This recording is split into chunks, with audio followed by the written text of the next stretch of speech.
Hola, soy Melchor Morán y esta es otra entrada de mi blog en Ensambla Ideas. Ojalá se suscriban en nuestro canal de YouTube y nos sigan en Facebook y nos ayuden a llegar a más personas con todos nuestros contenidos. Hoy quiero compartirles una reflexión sobre medios y contenidos y cómo al paso del tiempo, al igual que con la comida, lo que consumimos incide en nuestras vidas. Telenovelas, noticiarios, partidos de fútbol y películas han sido los grandes dueños del rating de la televisión mexicana. Durante décadas, telenovelas, noticiarios, fútbol y películas han sido los contenidos más deseados por los anunciantes. Pero al mismo tiempo, estos contenidos, agregando los programas humorísticos, contribuyeron enormemente a modelar al mexicano. Nuestra idiosincrasia, creencias, costumbres y hábitos de consumo de información, mucho tuvieron que ver Televisa y luego TV Azteca, con estos 5 tipos de contenido. Hoy México ha cambiado porque el mundo ha cambiado. Pero además, este cambio será acumulativo y exponencial con el pasar de los años. Es decir, que la intensidad del cambio y sus consecuencias se sentirán cada vez más y será un proceso permanente, para siempre. El 13 de octubre de 1986 se estrenó el primer episodio de la telenovela Cuna de Lobos. Una telenovela que hizo historia en muchos sentidos cuando Televisa se erigía como un gigante poderoso e imbatible. 33 años después, una Televisa muy cambiada apuesta por el remake de la misma historia y el 7 de octubre estrenará el primer episodio de lo que hoy llaman la serie de Cuna de Lobos. Sí, en 33 años, las telenovelas se convirtieron o hacen como que se convirtieron en series. Habrá que verla para saber si lo lograron. Pero México ha cambiado, porque el mundo ha cambiado. Durante décadas en México no tuvimos muchas opciones televisivas más allá de estos contenidos. Con la llegada de la TV por cable, se ampliaron las opciones, gracias a lo que se producía en Estados Unidos, ya que surgieron canales de temas especializados, como por ejemplo los de videoclips, o los deportivos, o los, no sé, de naturaleza como National Geographic o Discovery Channel. La diversidad comenzó a causar consecuencias en los sectores sociales que podían permitirse el cable. Pero luego llegaría Internet y la diversidad de opciones sería mucho más amplia y profunda. Como más profundas se harían las distancias entre quienes tenían acceso a toda esa información y quienes seguirían un par de décadas más consumiendo casi exclusivamente telenovelas, fútbol, noticiarios, programas humorísticos y películas, gringas casi siempre. Por fin llegaron las redes sociales y el acceso por fin se abrió mucho más, aunque siguen habiendo rezagados, porque el acceso no es universal, y aunque lo fuera técnicamente, los hábitos de consumo de la población siguen muy anclados a la mera evasión y al mismo tipo de contenidos anquilosados, comerciales de la televisión abierta. En esta historia, una de las mejores cosas que ocurrieron fue la invención, llegada y crecimiento de Netflix.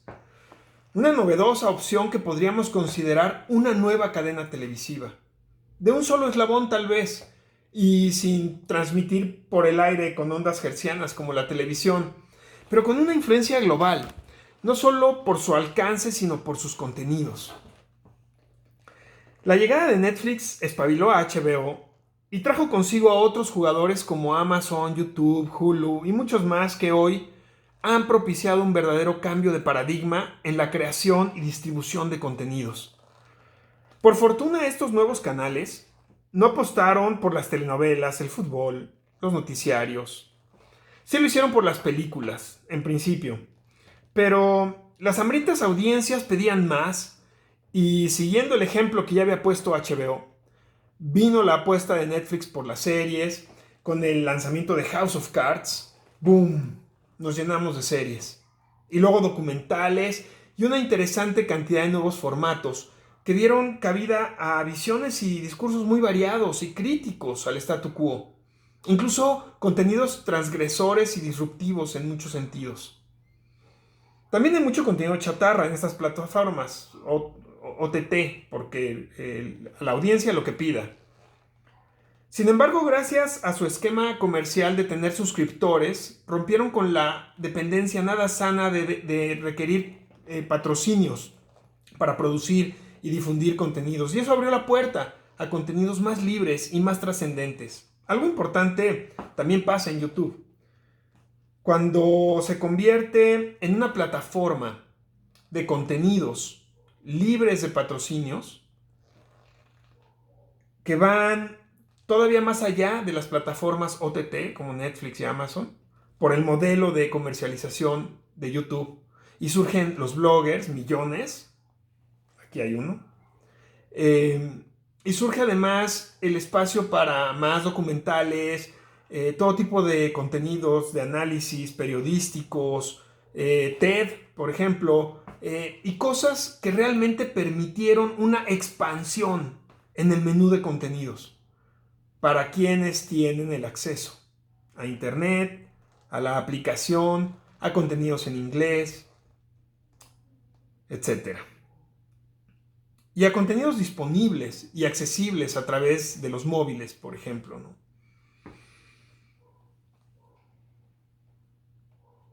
Habría tanto que decir sobre estos temas, pero no alcanza este espacio para hacerlo. Mejor les voy a recomendar que aprovechen el fin de semana para ver precisamente en Netflix una serie que se llama En pocas palabras, creada por Ezra Klein, un joven periodista estadounidense, y Vox Media, que ya hacía algo similar en YouTube. En pocas palabras, es una serie de episodios breves que explican de manera muy clara y entretenida temas imperdibles y fenómenos para ubicarnos en la era que vivimos. Todos los episodios son buenísimos, todos. Como el del agua, que nos habla de manera muy directa a los mexicanos, brutal.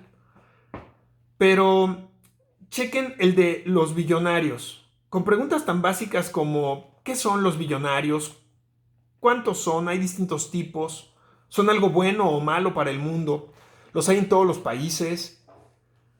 Este episodio hace una radiografía de la riqueza apabullante y su inevitable contraparte, la desigualdad, pasando por el fenómeno de la cleptocracia. Aquellos billonarios cuyas fortunas fueron amasadas mediante el tráfico de influencias, la evasión de impuestos, la colusión con los gobiernos y la corrupción. ¿Les resulta familiar? Pues sí.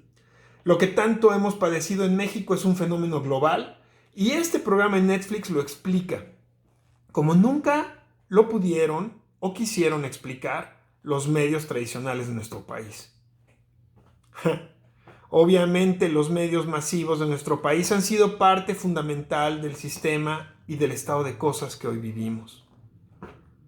Por eso México está cambiando, porque el mundo está cambiando.